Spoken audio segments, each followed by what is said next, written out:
राष्ट्रवादीमध्ये अंतर्गत काही वाद किंवा नरेश अरोरा यांच्या संदर्भात काहीतरी वाद सुरू होते असं देखील त्यांनी दावा केलेला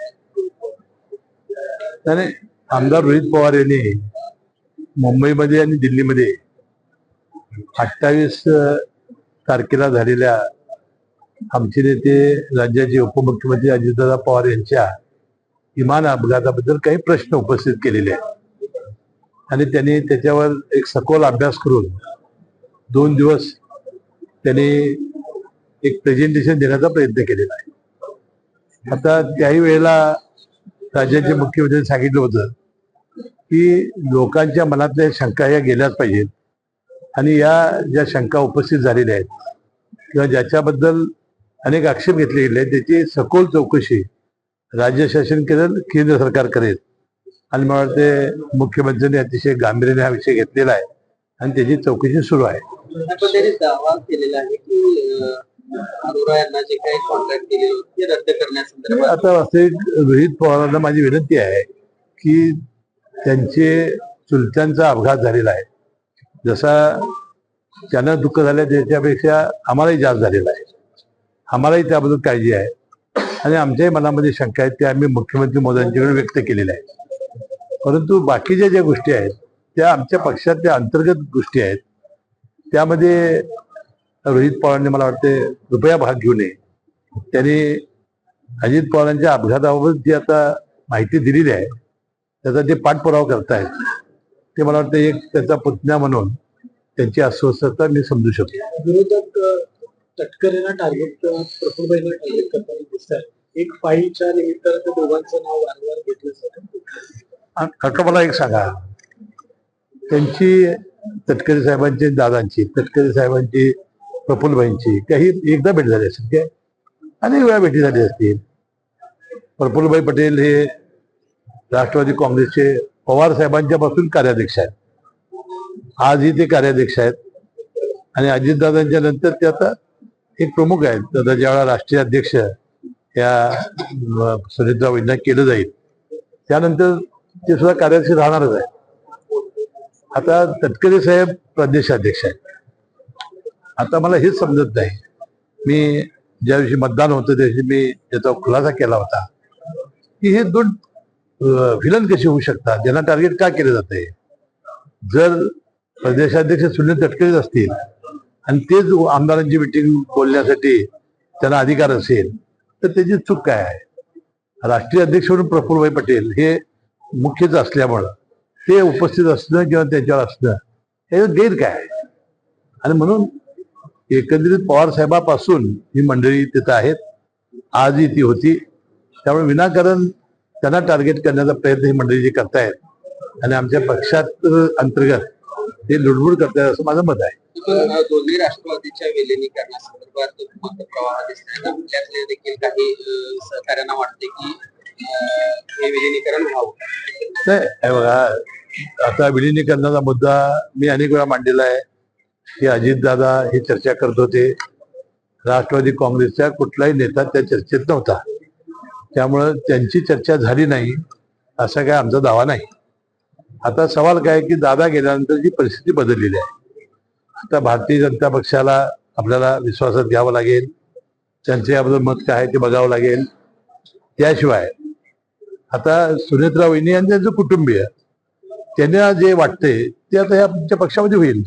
सर, विलिनीकरणाचा जो मुद्दा आहे, समजा विलिनीकरण झालं असतं, हयात असते विलिनीकरण झालं असतं तर सगळं राज्याचं नेतृत्व अजितदादांकडे देण्यासंदर्भातला काय विचार किंवा अशा काही चर्चा नाही, ती काय मला माहिती नाही, मी नव्हतो ना चर्चेत. परंतु त्यांच्या सांगण्यावरून जसं आहे की पवार साहेबांनी थांबायचं आणि अजितदादांनी करायचं असं ही मंडळी म्हणतायत. राष्ट्रवादीच्या पाक्षिकामध्ये भाजले की अशा पद्धतीचा त्यामध्ये उल्लेख करण्यात की दादांकडे नाही, शशिकांत शिंदे त्या चर्चेत असायची, परंतु ती चर्चा विशेषतः ही दोन्ही पक्षांच्या जिल्हा परिषद निवडणुकीबद्दल असायची. तर आम्हालाही फोन यायचे किंवा एकत्र जर येत असाल तर एका चिन्हावर लढवा म्हणून आपण गडिंग्लज आणि चंदगडमध्ये हा प्रयोग केला. परंतु ह्या इतपर दादा आमच्याशी काही बोलले नाहीत हे खरं आहे. विकासवाडीला आंतरराष्ट्रीय दर्जाचं क्रिकेटचं स्टेडियम करण्याचा प्रस्ताव कोल्हापूर जिल्हा क्रिकेट असोसिएशनचे अध्यक्ष छत्रपती संभाजीराजे यांनी तत्कालीन उपमुख्यमंत्री कैलासवासी अजितदादा पवारांच्याकडे दिलेला होता. त्यावेळा मी जिल्ह्याचा पालकमंत्री होतो आणि त्या बैठकीला मी हजर होतो. ही MIDC ची जमीन आहे आणि ती देण्याचा त्यावेळा ठराव झाला होता आणि त्याप्रमाणे तो मंजूर झाला होता, परंतु मंत्रिमंडळापुढे येणं बाकी होतं.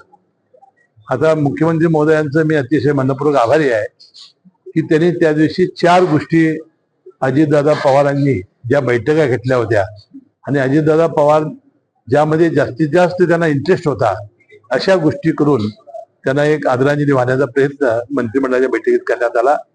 एक पुरंदरचं विमानतळ, पुण्याचं नवीन विमानतळ करण्यासाठी हुडकोकडून कर्ज घेण्याचा विषय होता. त्यानंतर बारामतीचं जे क्रीडा संकुल आहे त्याला 75 कोटीची कमतरता होती, ते 75 कोटी रुपये मंजूर केलं.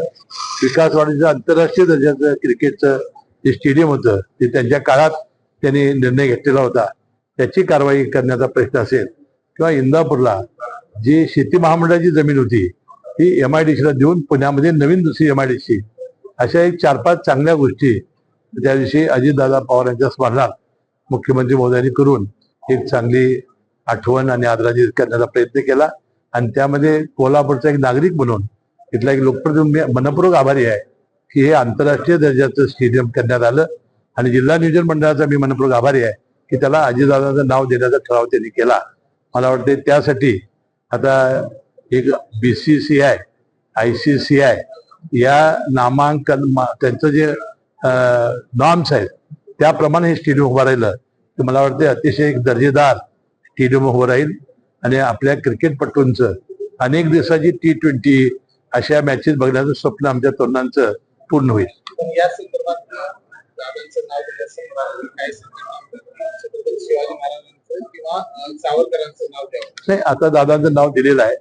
ज्या व्यक्तीनं त्याला महत्वाचा वाटा घेतला, अजितदादांचं विकास कामावर एवढं प्रचंड प्रेम होतं की पदोपदी आता त्यांची आठवण येत राहील. ते जे कोण हा विषय काढू इच्छित आहेत, अनेक अजून नावं द्यायची शिल्लक त्यांना आपण देऊ. खीर देण्याचा प्रयत्न केलेला आहे, कोणी पाठीशी नाही असं संपूर्ण काम मी तुमच्या पाठीशी आहे. नाही, आता सुनेत्रा वहिनी आणि त्यांच्या कुटुंबियांची जी जबाबदारी आहे ते पार पाडतायत.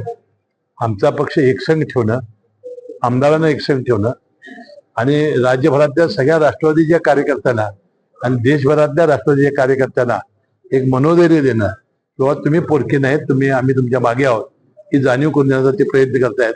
हा स्तुत्य उपक्रम आहे. साहेब, शेवटचा प्रश्न. मुंबईमध्ये किंवा राज्यभरामध्ये मोठ्या प्रमाणावर बांगलादेशी मजूर आहेत, ते खरं तर आल्याचं बोललं जाते.